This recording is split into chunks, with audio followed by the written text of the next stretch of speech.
Fadil dari Fakultas Psikologi Unjani angkatan 2021 semester 5. Nah, ini kita bakal intake coaching kedua, karena kemarin kita udah sempat intake coaching pertama, sekarang kita intake coaching kedua. Nah, sekarang kita bakal fokus di aspek option sama will. Oke, mungkin bridging dulu ya sebelum masih. Gimana kemarin tahun baruan? Seru dikit sih, tapi agak sepi ya, soalnya cuma berdua doang sama si Gaby. Enggak ada yang lain nih? Enggak, paling kakaknya Gaby. Oh, oke. Katanya apa jatuh? Aku nggak jatuh sih, jadi waktu LDKK itu aku kan lagi gelar karpet ceritanya, terus tuh jongkok, aku langsung berdiri, terus kayak berkilir gitu, kayak cedera kan. Terus yaudah aku lurusin, biasanya kan langsung ini lagi bener lagi kayak tek gitu kan. Nah itu tuh enggak, terus akhirnya aku dibawa tuh sama pelatih aku pakai ambulan ke KSR-nya kalau saya medisnya.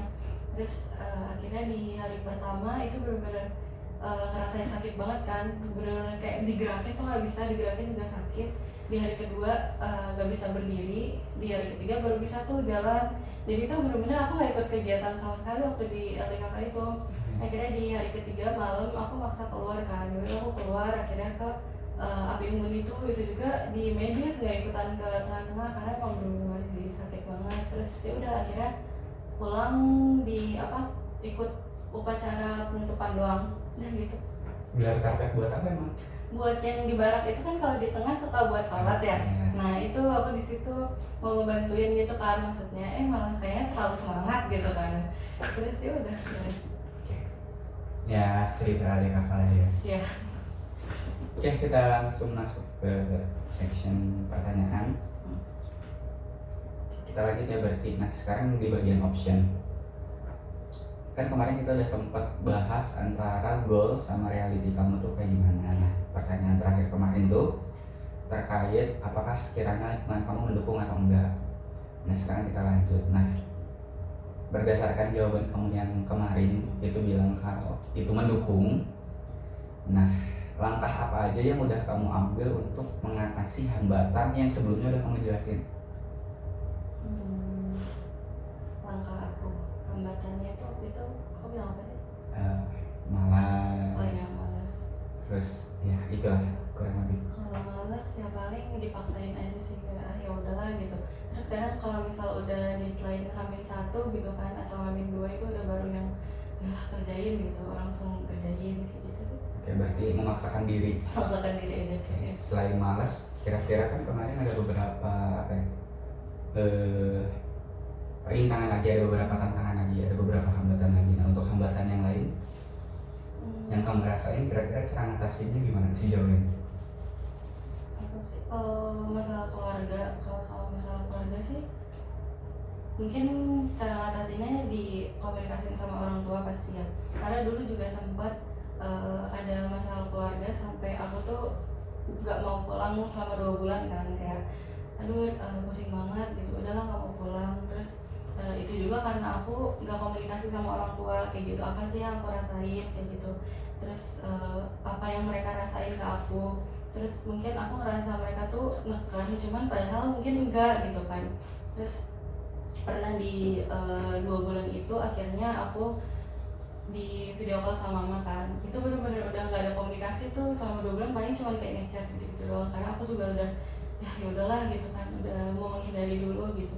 Terus mama video call, terus akhirnya udah aku cerita gini mah gini, terus habis itu ya udah mama akhirnya ngerti kan. Akhirnya di situ jadi kebangun komunikasi yang jauh lebih baik, makanya sekarang aku jadi bisa jauh lebih terbuka sama mama karena di komunikasi itu gitu.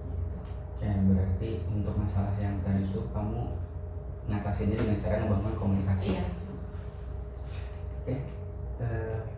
Pertanyaan kedua, selama waktu pelaksanaan tadi, selama kamu bikin rencana, kamu bikin plan, kamu ngelaksanain apa yang udah kamu rencanain, langkah-langkahnya, pernah nggak sih itu tuh nggak sesuai sama apa yang kamu rencanain? Pernah banget. Itu gimana? Boleh diceritain? Jadi ceritanya waktu itu tuh apa ya, tuh yang UTS itu kan yang take home. Nah itu tuh tugasnya kita disuruh panti. Terus aku tuh ngerasa kayak udah bener-bener yang terus ternyata pas keluar nilainya kok cuma segini gitu, itu rasanya kecewa banget sih, kayak gitu yang bener-bener kemarin ngapain aku gitu. Kadang kan ada yang kayak gitu, ngapain aku kemarin ini banget gitu, all out banget kerjainnya, ternyata dapetnya juga cuma segini, nggak sesuai ekspektasi kayak gitu. Kayak berarti nilai yang kamu harapkan gak sesuai Iya, gak ekspektasi. sesuai ya. Ada lagi selain itu? Mungkin yang waktu itu aku bahas kalian soal yang PTN kayak gitu, merasa kayaknya aku udah berusaha deh gitu, maksudnya udah ibaratnya sampai orang-orang aja nih waktu aku SMA gitu, misal aku lagi jam kos itu orang yang kayak apalah ngapain main atau apa gitu, aku juga udah ngerjain yang kayak aku belajar sendiri gitu kan. Terus tapi ternyata orang lain masuk PTN, aku kenapa di sini kayak gitu, masih yang kayak kayak gitu, cuman kecewa, cuman tapi saya udah biasa aja sih, udah gak ada yang gimana. Nah, untuk nilai yang tadi, karena untuk masalah kedua tuh kamu lebih ke ya udah merelakan, mengikhlaskan. Untuk masalah yang pertama terkait nilai, apa yang kamu lakukan saat itu, saat akhirnya kamu tahu nggak sesuai sama rencana di awal? Yang pertama sih pasti pasrah ya, yang kedua mungkin buat selanjutnya yang OS ini ya udah gimana lah, lebih ikhlas aja lagi, terus ya tetap ngerjainnya tetap lebih maksimal aja lagi gitu. Buat hasil ya udah gitu, pasrah aja. Pasrah juga ya berarti, yang penting udah berusaha ya.